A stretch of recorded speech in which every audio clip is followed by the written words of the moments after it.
Fl-aħħar jien fuq l-istazzjon tar-Radju Nazzjonalista saru numru kbir ta' telefonati li matulhom partitarji nazzjonalisti allegaw li fl-elezzjoni ġenerali kien hemm dawk li huma sejħu bħala ħafna irregolaritajiet fost oħrajn għax skontom ivvutaw persuni li qatt ma messhom ingħataw tali dritt.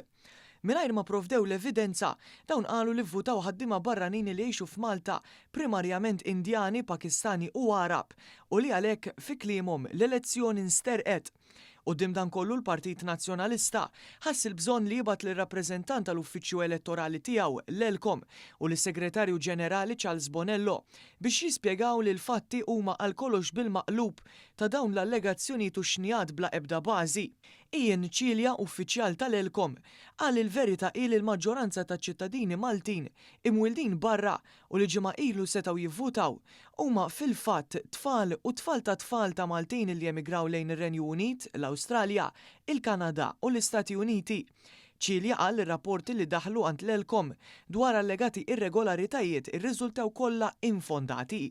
L-Elkom investiga naħseb il-fuq minn 100 każ ta' daw in-nies, ta' social media, eċetera, eċetera.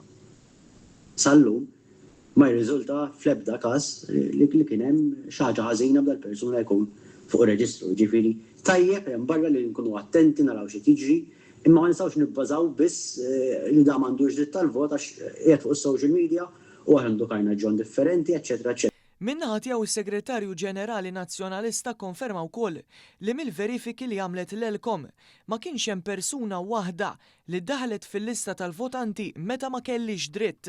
Jiena għandi konferma mingħand is-sezzjoni tal-Elkom mingħand id-Dipartiment tal-Elkom il qatt ma kien hemm persuna waħda illi l-Elkom kellha dubju fuqha jew kellha mistoqsijiet fuqha jew fuqu. Dejjem ingħataw l-informazzjoni mitluba u d-dokumentazzjoni meħtieġa u r-riżulta illi ma kien hemm l-ebda persuna ġiet imdaħla fil-lista jew sussegwentament fir-reġistru illi ma kellix dritt illi tieħu dak il-vot. F'botta li tmexxija Nazzjonalista, l-uffiċjal tal-Elkom qal li hemm bżonn u li l-Partit Nazzjonalista jara kif se jibda jappella għal dawn il-votanti.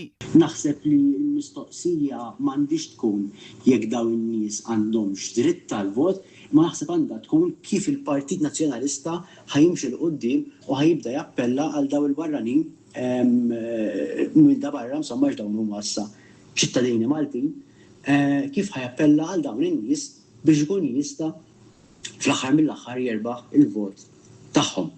It-telefonati mis-semmija ta' Net FM b'allegazzjonijiet li issa anki l-Partit Nazzjonalista stess qed jikkonferma li huma kollha vvintati saru fl-isfond tal-appelli li qed isiru minn Robert Acqualina u Jason Azzopardi, l-esponenti tal-Aqda Repubblika u l-faxx estremista fl-istess partit, illi qed jitolbu lin-nies biex iħejju lilhom infushom għal reżistenza u l-bojkotts.